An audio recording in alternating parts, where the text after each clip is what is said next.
Olá pessoal, boa noite a todos. Estamos aqui iniciando então a nossa primeira live do Professor Solidário. Então vocês já seguem aí há algum tempo o Professor Solidário.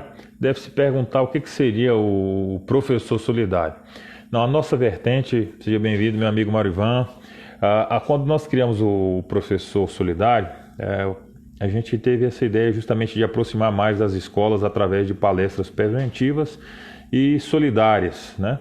A gente tendo esse contato mais com professores percebeu essa necessidade de aproximar cada vez mais das escolas. Então nós íamos iniciar um ciclo de palestras, mas infelizmente veio a sua pandemia e a pandemia postergou o início das nossas palestras. Então nós resolvemos dar início nessas nossas palestras preventivas através das lives, assim como a gente vem fazendo nas lives para concursos lá no meu perfil. E hoje eu tenho a honra, tenho um grande prazer aqui de ter a participação do amigo, né, e delegado de polícia Anderson Chaves, que tive a honra de ombrear com ele lá na Polícia Civil de Tocantins. Ele vem compartilhar conosco aqui hoje, né, com os professores, com os alunos, com a comunidade, medidas preventivas que a gente pode tomar no quesito de prevenção às violências domésticas, violência contra a criança, violência contra o idoso. Então você educador, você professor, você aluno, você família, né, que tem alguma dúvida, que a oportunidade é essa, né? Nós queremos aproximar a comunidade dos procedimentos que ela pode tomar de forma preventiva para que a gente possa evitar cada vez mais esse número que vem crescendo aí de violência contra o idoso, contra a criança, né, contra a mulher. Então a nossa proposta é justamente essa. O doutor Anderson já está aqui conosco. Doutor, é só mandar então a sua solicitação aqui, a gente já entra ao vivo. Para quem não me conhece, meu nome é Rodrigo, todos me conhecem como professor Rodrigão, sou o fundador e coordenador do projeto Professor Solidário e junto com a equipe multiprofissional a gente vem tentando aí fazer a nossa parte de forma voluntária para complementar aí o ensino nas escolas públicas. Então nós temos uma equipe com dentistas, com psicólogos, né, e outros palestrantes. Já houve a solicitação aqui do nosso amigo Dr. Anderson.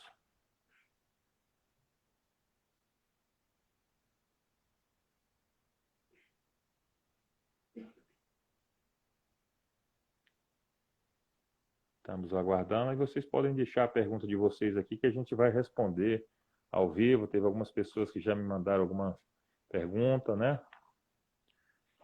Como aqui o Delta Márcio também, um abraço, está aqui conosco.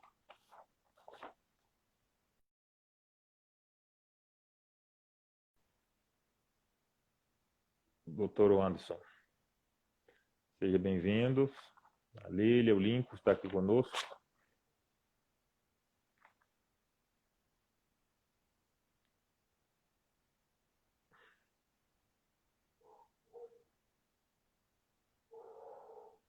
Vamos lá.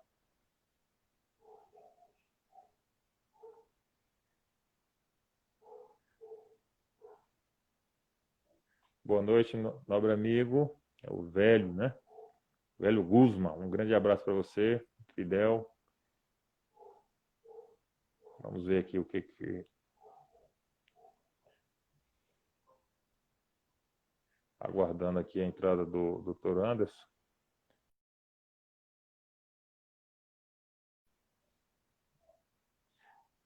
Doutor, acho que está acontecendo alguma inconsistência aí na sua entrada. Toda vez está dando aqui que o senhor entra e sai da live. Tenta novamente, por favor. Às vezes pode ser o sinal de internet. Então, pessoal, nossa proposta é essa. Essa é a nossa primeira live. A live de prevenção às violências domésticas, violência contra o idoso, violência contra a criança. Depois vamos ter a live com a doutora Raquel Manzini, que é a prevenção ao bullying, né?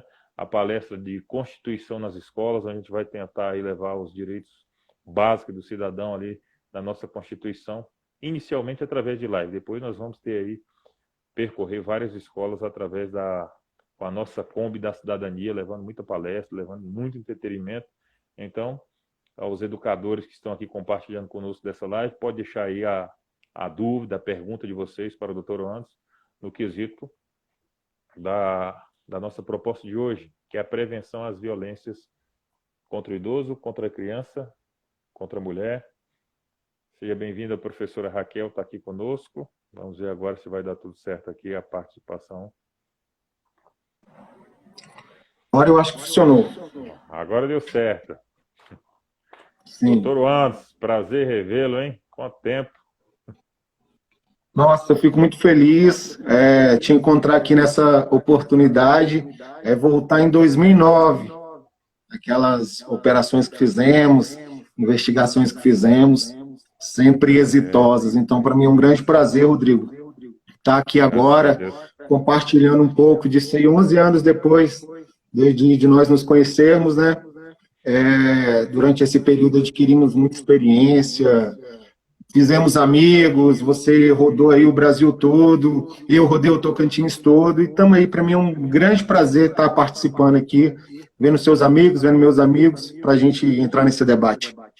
Muito bacana. E eu agradeço demais, a gente agradece demais a sua vontade, né? E por ter aceitado o convite, por ser um dos nossos palestrantes do Professor Solidário. Essa é a nossa proposta de tentar aproximar mais a escola dos direitos básicos do cidadão, levar uma educação preventiva, né? Algo que a gente até no nosso cotidiano, no nosso trabalho, sou como mais atuante nesse sentido, sabe que é essencial para a gente amenizar esse tipo de ocorrência, né? Com certeza. E aí eu peço que você se apresente aí para a rapaziada que está para a turma que está nos acompanhando um pouquinho, para eles saberem um pouquinho da sua história. Bem, pessoal, para mim, como eu disse, é um prazer, né?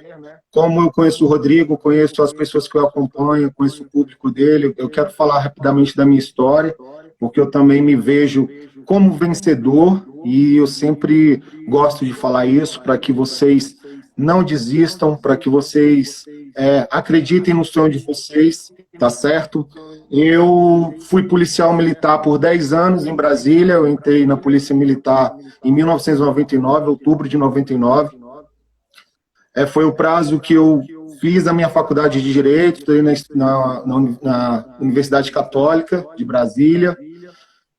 Aproveitei o tempo que eu estudava para estudar para concurso e tive o prazer de 2007 passar no concurso para delegado de polícia, que é a profissão que eu amo, que eu adoro, que a gente passa por alguns problemas, mas esses problemas eles são menores do que a paixão que eu tenho por essa profissão. Então, estou no Tocantins desde o ano passei em 2007, em 2009 eu tomei posse, e estou aqui no Tocantins desde esse período.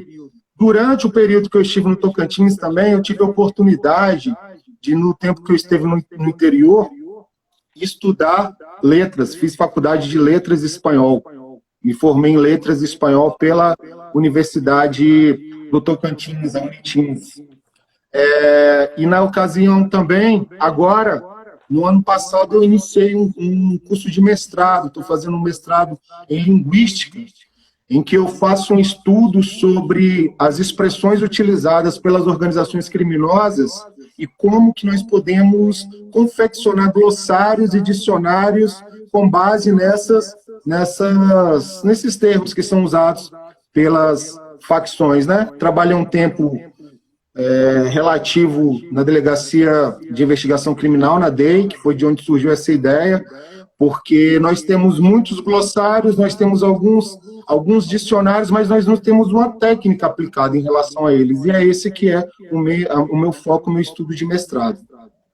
E atualmente eu me encontro na 2ª Delegacia Especializada de Repressão a Crimes de Menor Potencial Ofensivo, em Palmas, onde eu estou com uma equipe muito bacana, maravilhosa, lá desenvolvendo um serviço aí nessa área.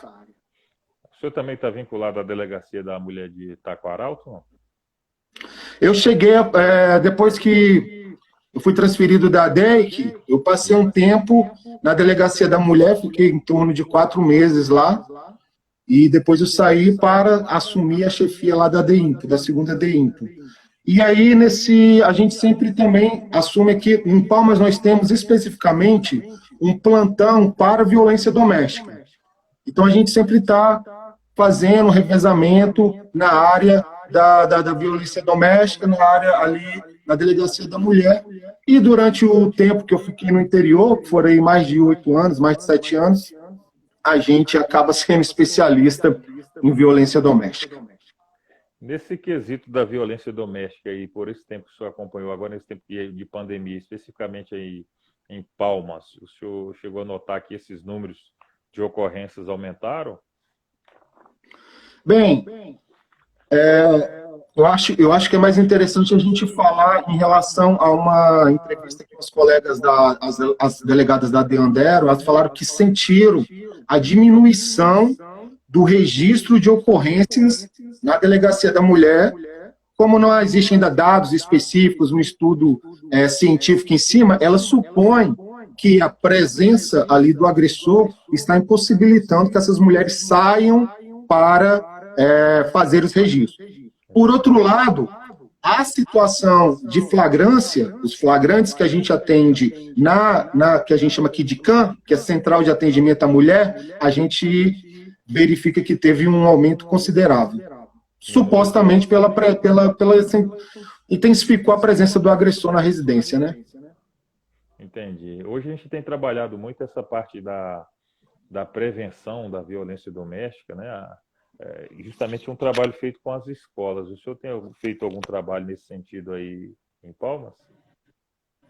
Pois é, eu estava com um planejamento para a gente implementar um projeto muito parecido com o que você realiza aí, Rodrigo, em duas fases. A primeira fase, e aí tem um amigo meu que está me ajudando aí a idealizar esse projeto, que é o escrivão Guzmão, que é o velho Guzmão, que você deseja uma boa noite para ele aí, ele é um dos idealizadores, é uma pessoa que está me ajudando, e a gente está dividindo esse projeto em dois aspectos. Primeiro, são palestras voltadas para a autoestima dos jovens, entendeu?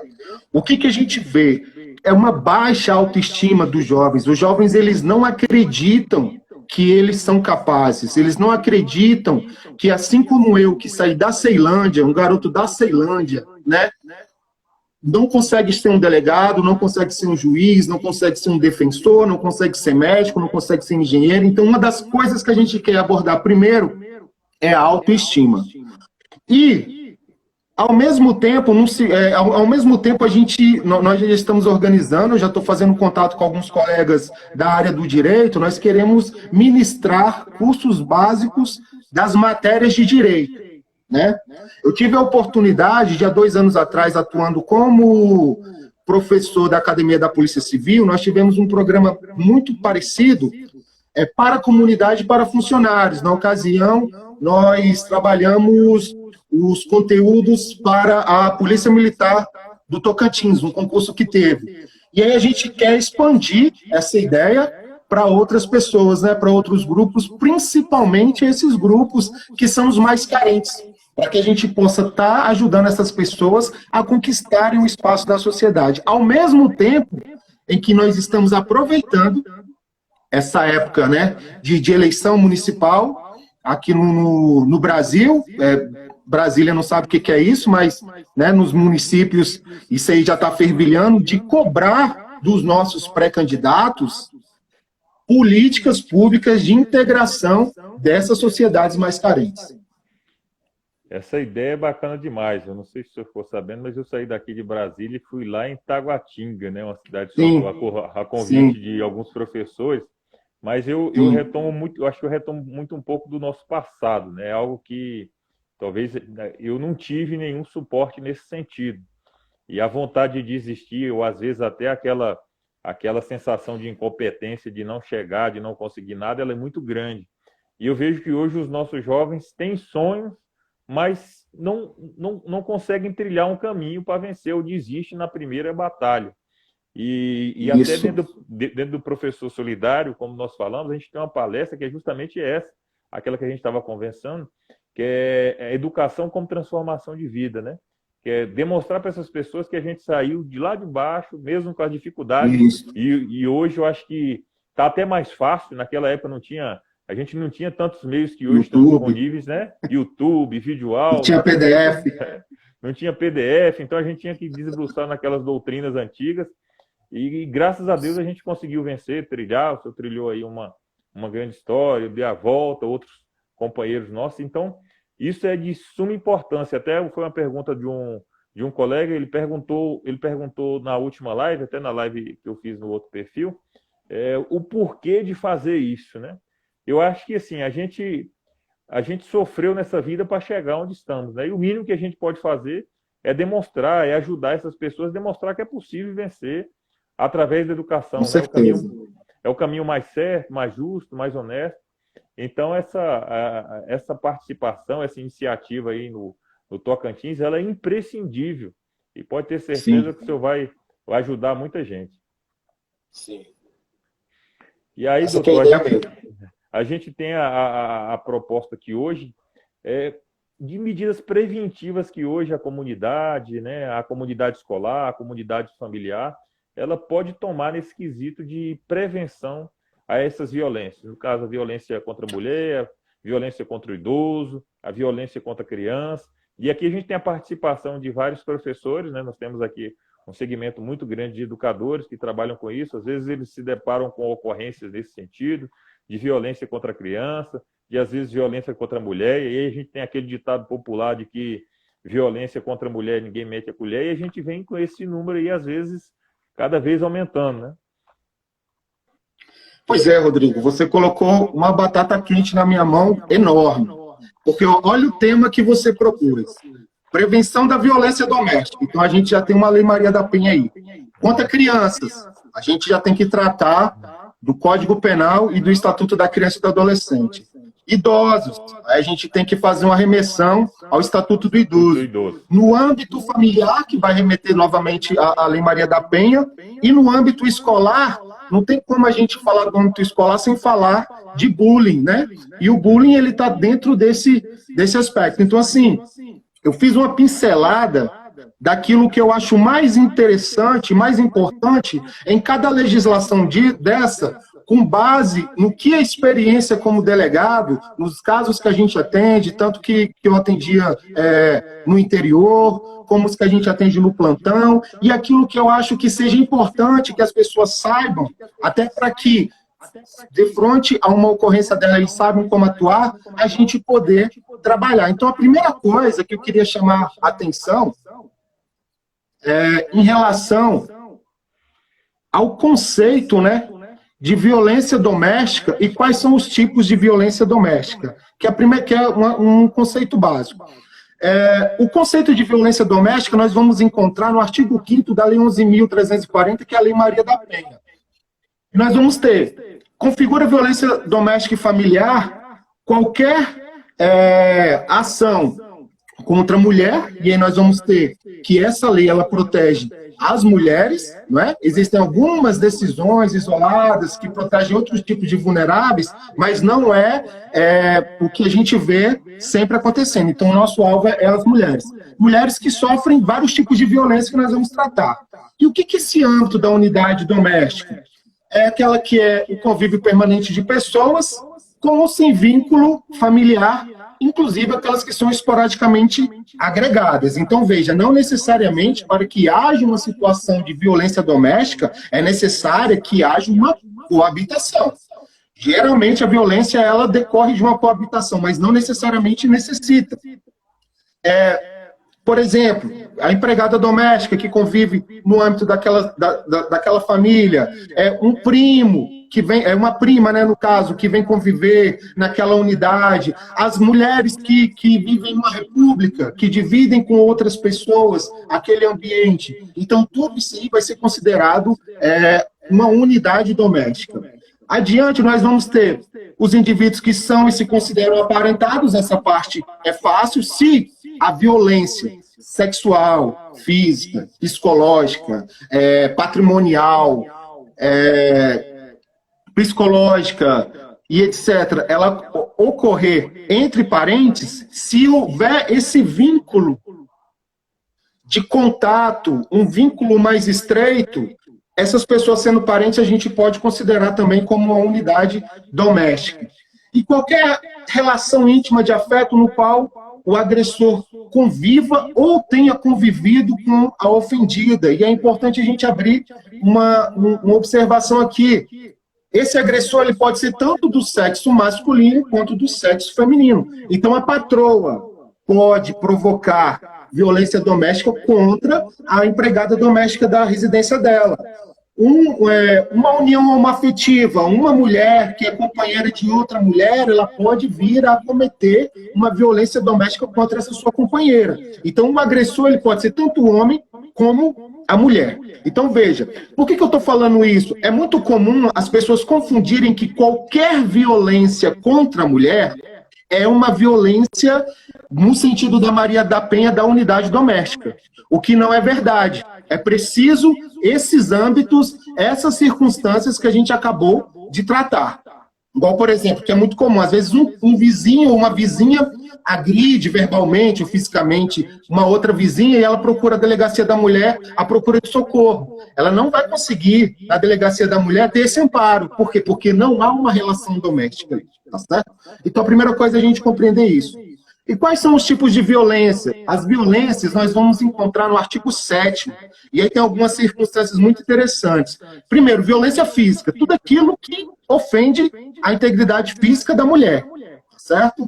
Bater, soco, derrubar, puxar cabelo, que é muito comum que a gente vê o homem puxa o cabelo, empurra na parede, tudo aquilo que vai ter uma agressão física vai entrar como violência. Violência psicológica é muito importante. Olha que interessante, Rodrigo. É qualquer conduta que cause dano emocional, diminuição da autoestima e que prejudique ou perturbe o pleno desenvolvimento e vise degradar ou controlar as suas ações, comportamentos, crenças, decisões, através de ameaça, constrangimento, humilhação, manipulação e etc. Então, às vezes, eu já vi mulher aqui falando assim, antes ele me batesse. Porque o que ele faz comigo, né, de me deixar em cárcere privado, de pegar... Eu já vi casos, por exemplo, o namorado toma o cartão bancário da namorada e passa a controlar os gastos da namorada, entendeu? Então, tudo isso daí vai ser compreendido como violência psicológica, tá certo? Todas essas situações em que o agressor ele vem a querer dominar a vítima. Aí nós vamos ter a violência sexual, qualquer conduta que constranja, seja a manter relação sexual ou constrangimento de presenciar ou de participar de relação sexual não desejada. É muito comum, Rodrigo, um mito que os homens têm de que não, ela é minha mulher, eu tenho direito a fazer sexo com ela. Isso aí é um grande equívoco. A mulher, mesmo casada, mesmo companheira, ela só vai manter uma relação sexual se ela desejar.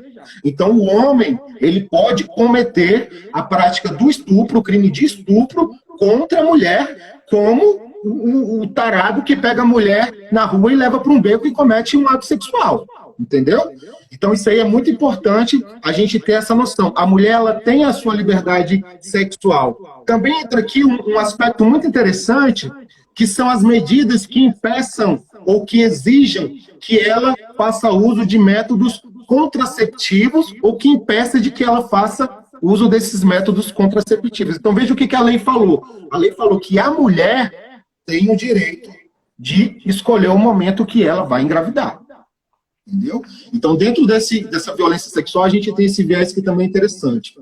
Violência patrimonial é muito comum, muito comum. Às vezes a gente não vê uma agressão física, mas, por exemplo, o agressor ele quebra um aparelho de telefone celular, ele quebra um vidro de perfume, ele rasga uma veste da mulher. Então, tudo isso daí vai englobar como violência patrimonial, né?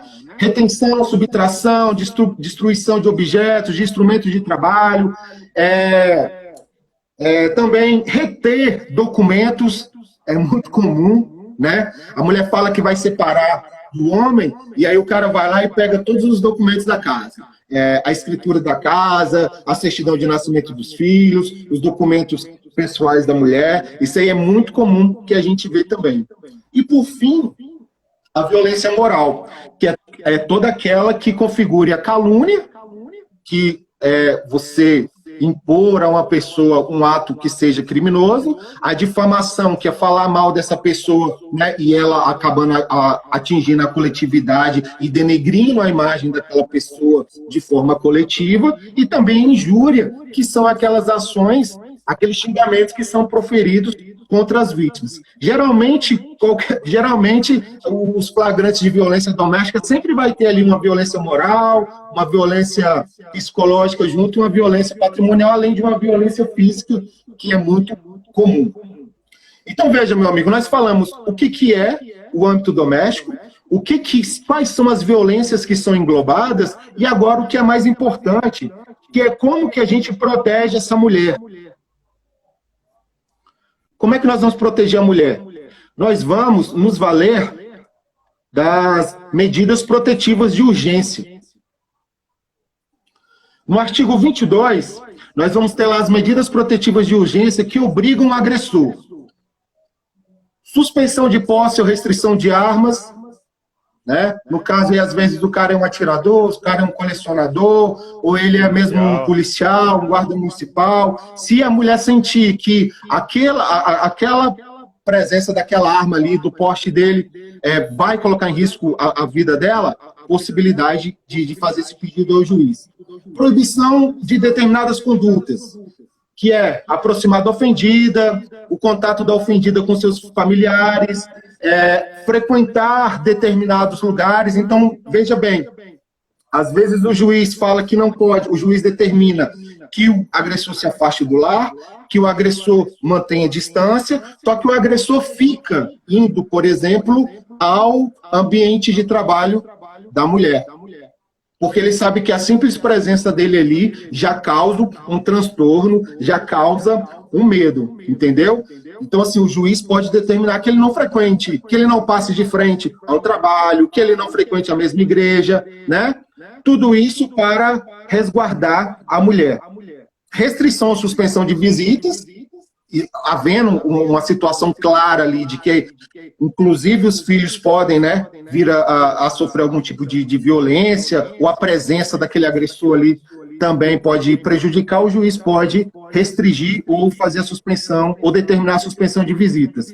Importantíssimo também a prestação de alimentos provisionais ou provisórios. Então, aquela mulher ela não fica desassistida. O juiz pode determinar uma pensão ali de imediato como uma medida liminar dentro de uma sentença de medida de segurança que o agressor venha a pagar uma pensão alimentícia para a mulher. E o que a gente acha muito importante também é o comparecimento do agressor a programas de recuperação, porque o que nós vemos, Rodrigo? A violência doméstica ela é muito diferente do crime contumaz. Então, ela carrega em si aspectos psicológicos que são muito intrínsecos da relação familiar. Às vezes, o agressor ele precisa de um tratamento e não necessariamente de cadeia, entendeu? Então, assim, aqui em Palmas, nós temos excelentes delegadas da mulher, pessoas, né, de alto calibre, que sempre eu já tive a oportunidade de participar de debates, de algumas palestras delas, elas batem muito nisso. O criminoso da violência doméstica, ele precisa de um tratamento diferenciado. Então, às vezes, aquelas medidas aplicadas ali do Código Penal, elas não são tão importantes quanto um tratamento psicológico. Entendeu? Mas porque a gente sabe. Tem aqueles também que acreditam que foi uma violência justa, né? Eu já participei aqui no fórum, já tive a oportunidade de presenciar várias reuniões daquela que eles são obrigados a participar e muitos acreditam que fizeram algo, não fizeram nada demais, às vezes para eles, né? E aí eu acredito que não seja nem tratamento, né? Acho que vem um pouco do histórico aí de vida dessa pessoa, né? Pois eu acho que está dentro do seu exemplo, está a necessidade do tratamento. Do tratamento. Né? Porque às vezes você pega aquela pessoa que ela, culturalmente, na cabeça dela, os atos que ele está cometendo são atos normais, entendeu? Porque o pai dele batia na mãe dele, porque o avô dele batia na avó dele, por que ele não vai corrigir a própria mulher, né?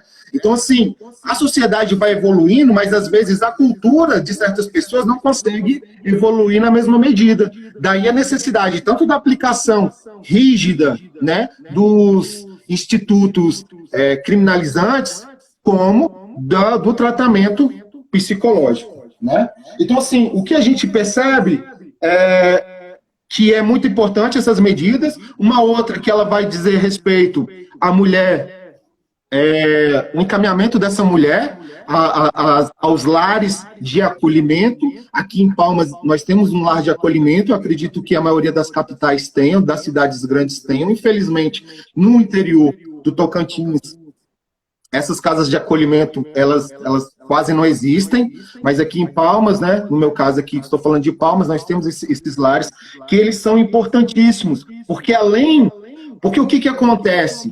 Além da violência que ela sofreu, do aspecto penal, ainda existe aquela violência psicológica, que é da autoestima. Então, às vezes, essa mulher está com a autoestima dela destruída há anos. Entendeu? Que esse acolhimento, que essa conversa com o psicólogo vai fazer toda a diferença entre o viver e a morte de um ser humano. Então, assim, é muito importante esse aspecto, né? Então, meu amigo, assim, de violência doméstica dentro do tema que a gente tem aqui, eu acho que é o mais importante, a gente acabou abordando, né? Tem uma pergunta aí do amigo Marivan Gonçalves. Quando um dos cônjuges exige do outro manter as redes sociais sem senha, caracteriza uma violência doméstica ou somente invasão de privacidade? Pois é, o que acontece? A gente tem que ver da forma como que está o acordo desse casal, né? Porque se essa exigência ela for mediante uma grave ameaça, então a gente já tem aí um constrangimento legal. Então a gente já deixou de ser um acordo entre cônjuge e passou para um constrangimento ilegal, para uma violência psicológica. Então, dependendo da forma como o cônjuge, né, no caso aí, ou o homem, ou numa relação homoafetiva, a mulher exige da outra, a gente pode sim falar que aquela situação é crime, porque o cônjuge não tem obrigação de entregar uma senha que é pessoal. Entendeu? Então, se essa exigência ela for de obrigatórios, teremos sim um crime aí, que é, né, um constrangimento ilegal praticado em situação de violência doméstica. Quando a gente tem mais tempo de trabalhar exclusivamente violência doméstica, o que a gente fala? A Lei Maria da Penha, ela não tipifica crimes. Ela tipifica apenas um crime, que é o crime do descumprimento da medida de proteção, que inclusive é um crime de menor potencial ofensivo, mas que a própria letra da lei fala que não será aplicada a fiança pela autoridade policial pela prática daquele crime. Então, se o agressor tem contra ele uma medida protetiva decretada e ele descumpre, né, e ele é encaminhado à delegacia de polícia, é lavrado flagrante contra ele e a gente não pode arbitrar fiança. A autoridade policial não pode arbitrar fiança por força da própria letra da lei. Então, quando a gente tem mais tempo de tratar isso, a gente vai falar.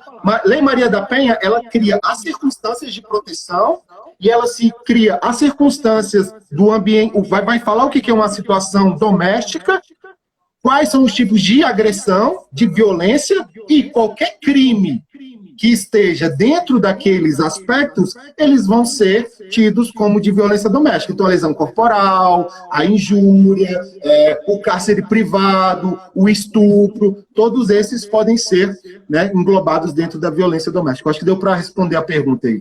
Deu sim. A Cristiane Lacerda fez uma pergunta aqui que vai quase ao encontro da pergunta anterior, mas talvez eu possa complementar aqui complementar com mais alguma argumentação. Ela disse o seguinte, deixa eu só colocar aqui: quando um dos cônjuges entra por meios não convencionais nas redes sociais do outro, pode caracterizar invasão de dispositivo? Eita, Cristiane é minha amiga, agente de polícia, grande abraço, Cristiane. Atua no plantão, ela também é expert nessas situações.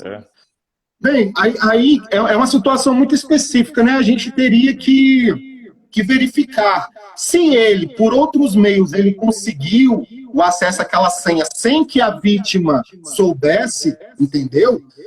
Com certeza, não tenho dúvida de que há uma invasão do dispositivo. Por quê? Porque, de alguma forma, ele teve acesso às informações daquele dispositivo. Poderia configurar sim. Por isso que eu te falo, existem os tipos penais, eles vão sim, se englobando vão tomando forma dentro das circunstâncias de violência doméstica. Aí uma pergunta aqui no quesito escolar, digamos que um educador ele receba, através da criança, uma denúncia de violência doméstica, né? A criança fale para o professor ou para o educador que a mãe tem sofrido bastante agressões físicas. Qual que seria a medida mais, assim, mais, como se diz, uma medida preventiva, até uma medida mais acertada que esse educador poderia tomar? Bem, se essa violência ela estiver sendo cometida contra criança e adolescente, o que eu acho que é mais viável é procurar o conselho tutelar. Por quê? Porque o conselho tutelar ele tem mecanismos de fazer a visita àquele lar, de fazer uma avaliação.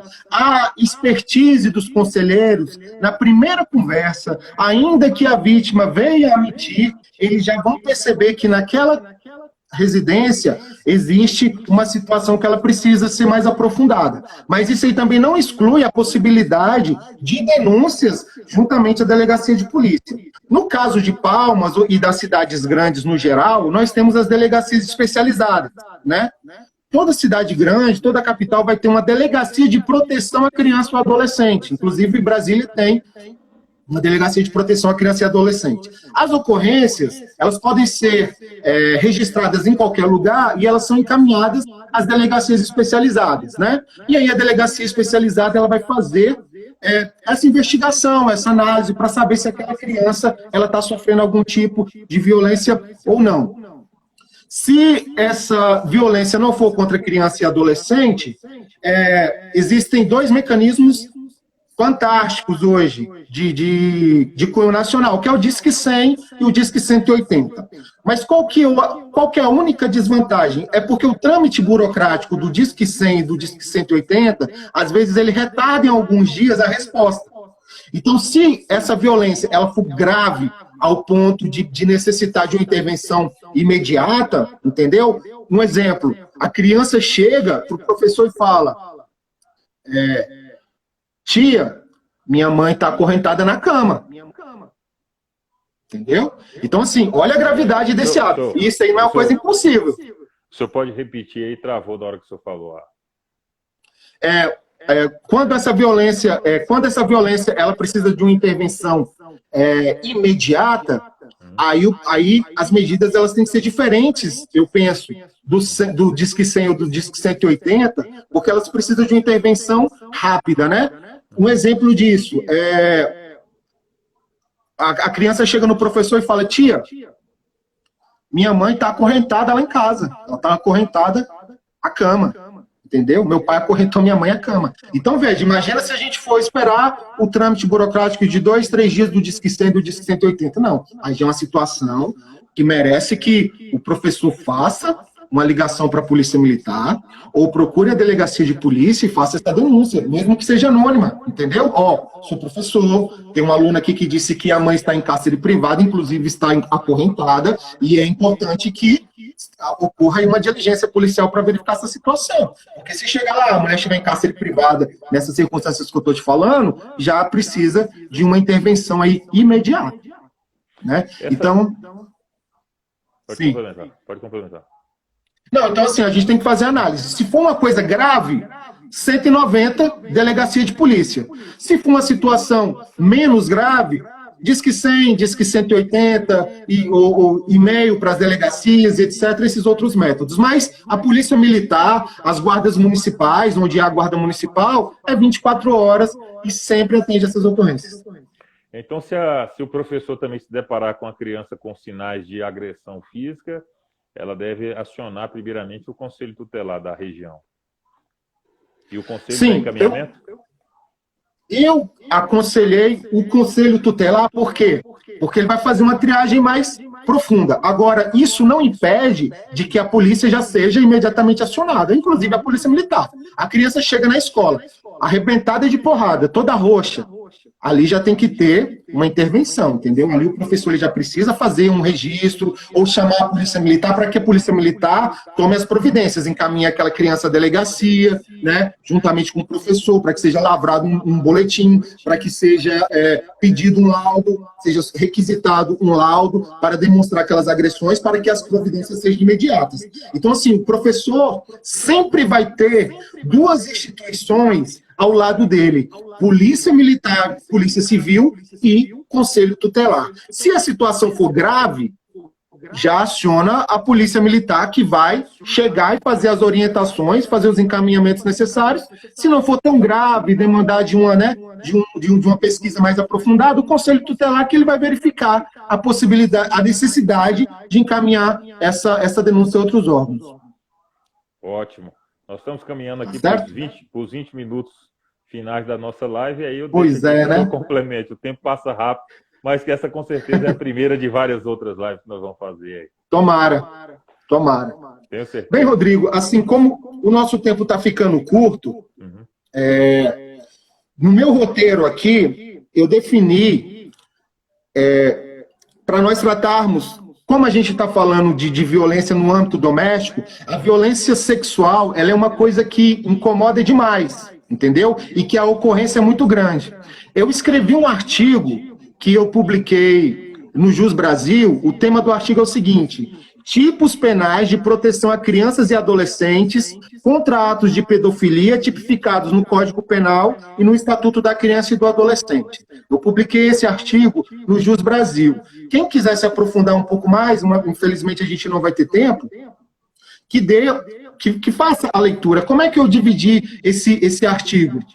Entre os crimes que estão tipificados no Código Penal, né? E aí a gente vai ter o estupro de vulnerável dentro desse ambiente, né, de criança e adolescente, porque a gente vai ter a questão da própria que o legislador arbitrou a idade, né? Abaixo de 14 anos, o adolescente ele só tem a liberdade sexual acima de 14 anos, abaixo de 14 anos, e essa presunção ela é absoluta, o STJ já falou.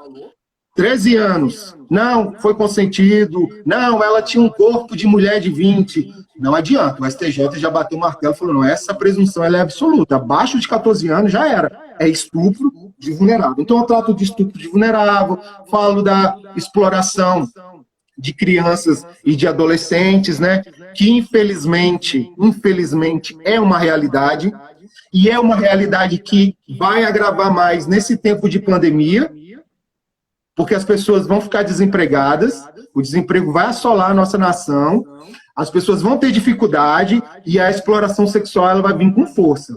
Então, o Código Penal, ele vai proteger de todas as formas. Explorar, ele vai proteger a criança ou adolescente contra aquele que abusa sexualmente, ele vai proteger a criança e adolescente contra o explorador sexual, e ele vai também proteger contra quem explora, contra aquele que mantém os atos sexuais com essas crianças e adolescentes.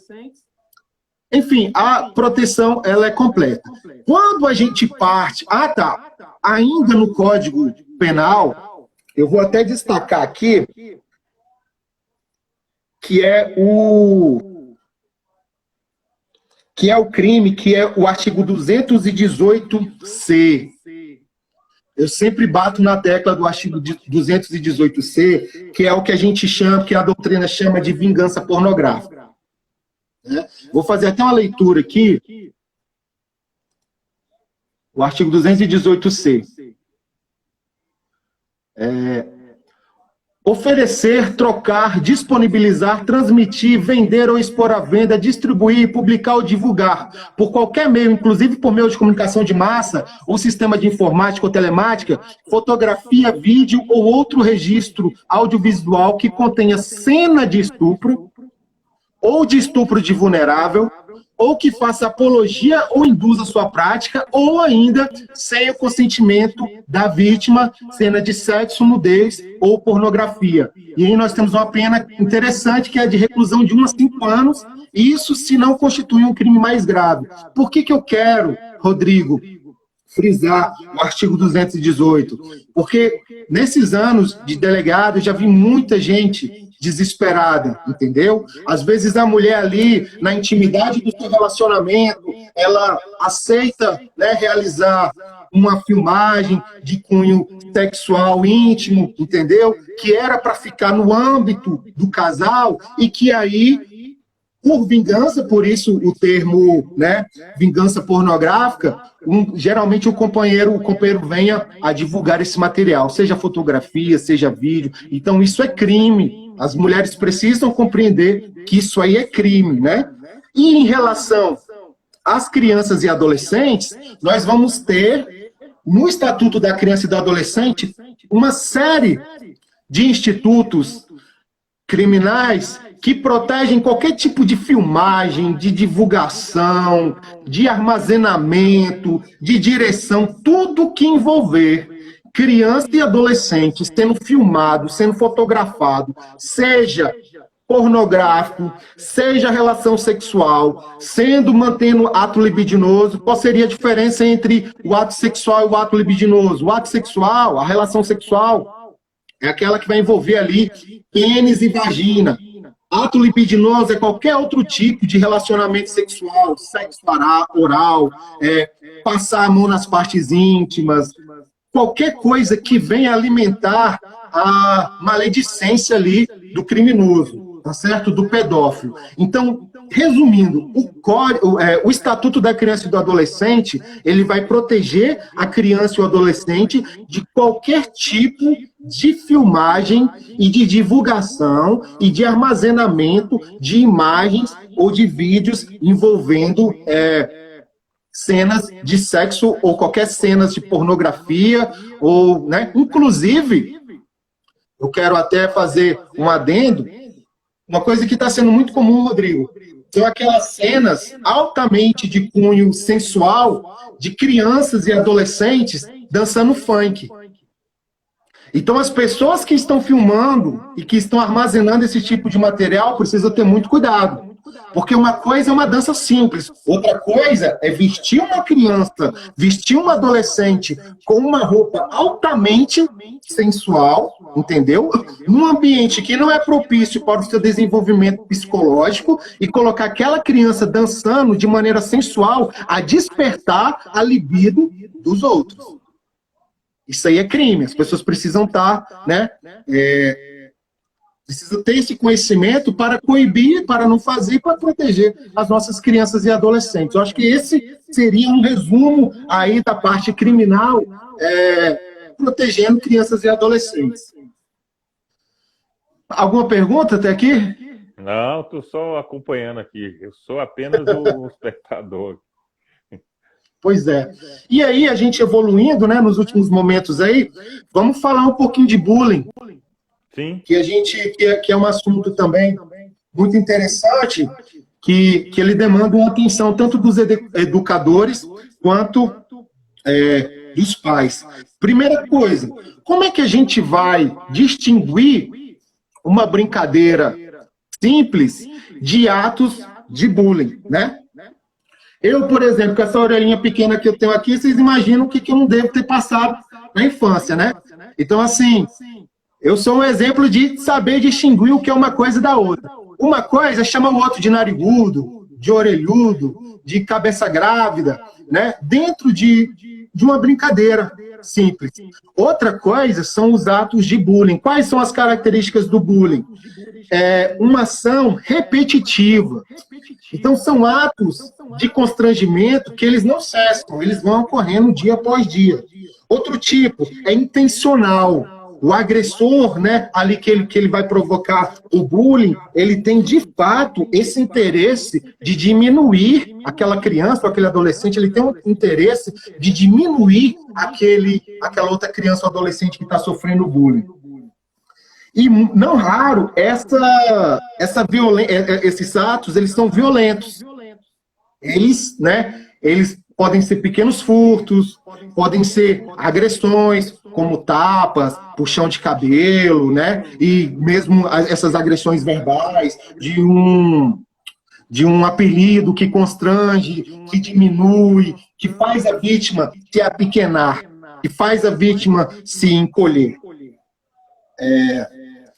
O agressor, outra característica no bullying é que o agressor ele vai ganhando uma força sobre a vítima, ele vai diminuindo a vítima de forma que ela vai se fechando numa bolha psicológica ali e a cada tempo ele se sente mais forte de constrangê-la, de oprimi-la. E não raro, esse agressor ele está acompanhado de outros agressores também que estão praticando bullying.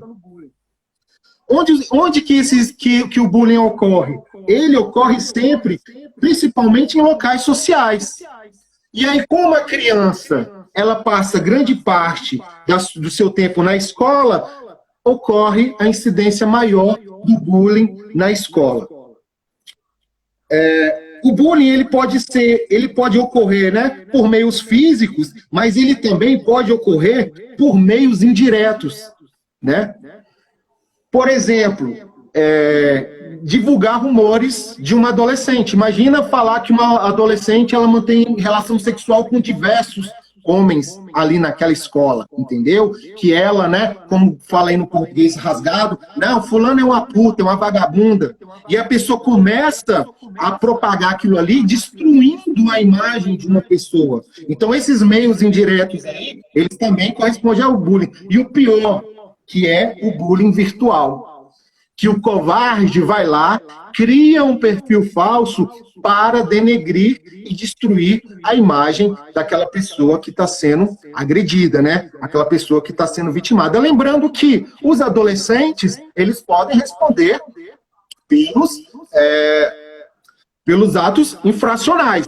Então, a partir dos 12 anos, atos infracionais que se amoldem a tipos penais, que se amoldem a crimes, o adolescente, ele pode responder também ali na vara da criança e do adolescente em relação aos institutos que o Estatuto da Criança e do Adolescente, ele determina. Então, o adolescente não pode ficar impune. Se ocorreu violência física, violência verbal, violência através de outros métodos, inclusive de informática, a possibilidade, né, dos pais estar procurando a delegacia e informar para que esse adolescente, dentro do Estatuto da Criança e do Adolescente, ele venha responder pelos seus atos. O que os pais têm que observar? Como que os pais conseguem perceber que o filho pode estar sofrendo bullying? Ele não quer ir mais para a escola, ele chora constantemente, ele chega em casa com roupas sujas, roupas rasgadas. E o que isso gera? Gera na criança depressão, transtorno de ansiedade, perda de apetite, pensamentos suicidas, afastamento do ambiente escolar. A criança não quer mais ir para a escola porque só sabe que ali ela vai sofrer. E ela alega dores pelo corpo, geralmente está com dor de barriga, dor de cabeça, justamente para ser uma desculpa para não ir para a escola. E aí vem, como que os pais podem combater? Primeira coisa, os pais devem conversar com as crianças, uma conversa franca, identificar o problema, analisar como que ele pode ajudar essa criança e não revitimizar a criança, falando que é a culpa dela e etc., né? Procurar a escola e falar o que está acontecendo, procurar um professor mais próximo, os amigos dessa criança ou desse adolescente, para que eles possam, juntos, ajudar essa criança a sair dessa situação. O que a escola precisa fazer? Do material que eu estudei, das palestras que eu já ouvi, Rodrigo, é impressionante. As escolas que trabalham dentro do seu projeto pedagógico, o tema bullying, elas praticamente zeram as incidências de bullying. Por quê? Porque muitas vezes é a falta do conhecimento, é a falta do diálogo, é a falta de encarar aquela situação. Então, assim, a escola precisa estar atenta para isso, precisa inserir esse debate e identificou a criança que está sendo vítima, ela é obrigada também, ela é responsável a ajudá-la e a chamar aquele agressor e verificar por que o agressor está agindo daquela forma. Porque muitas das vezes o agressor, a criança ou adolescente que pratica o bullying é fruto de violência física, sexual, psicológica dentro da casa dele. Então, assim, nós estamos, né? num círculo. Aqui em Sobradinho teve um caso da criança que estava sofrendo bullying e acabou levando uma tesoura para a sala de aula e furando o que praticava, né? Aquela pessoa, Pois é, criança. Sem falar os outros atos graves, né? Como aquele que aconteceu na escola de São Paulo, que o menino se armou e foi lá e atirou em todo mundo. Então, assim, esse tema, Rodrigo, ele é muito importante, entendeu? As escolas, igual você falou, não, temos educadores aqui, eu conclamo os educadores a debaterem esse tema. Por quê? Porque pode ser a diferença entre a vida e a morte. Quantas crianças não morreram naquela escola de Suzano, salvo engano, lá em São Paulo? Por quê? Por conta do bullying. Né? Talvez não sei, se houve esse debate lá, mas enfim, o debate é muito importante para evitar que esses atos aconteçam. E aí, por fim, nesse tema, né, nos nossos últimos minutos, o que a gente pode falar para a vítima?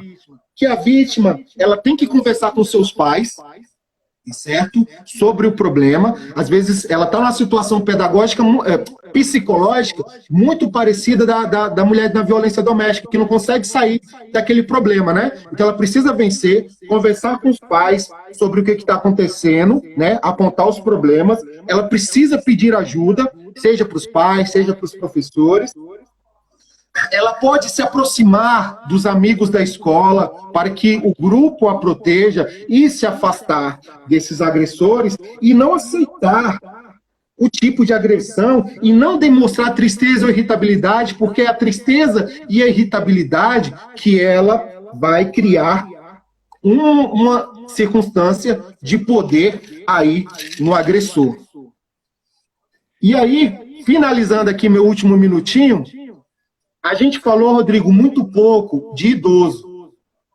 Talvez a gente possa depois marcar um momento específico para a gente falar de idoso. Por quê? A nossa sociedade está envelhecendo, entendeu?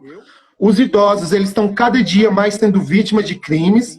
Existe uma série de institutos legais que protegem o idoso, que eu acho que merece, num outro momento, a gente só falar de idoso, assim, bem trabalhados, crimes e etc., porque é um assunto também muito importante.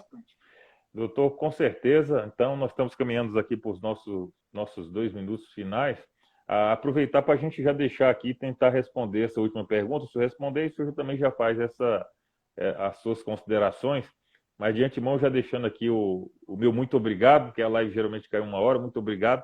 Que essa seja a primeira de muitas de nossas lives e que esse projeto, né, que o senhor está aí implementando na capital do Tocantins, ele seja objeto de muitos frutos, eu tenho certeza disso, e pode contar com todo o nosso apoio aqui, tudo que a gente puder ajudar e somar força, inclusive... Vou precisar mesmo.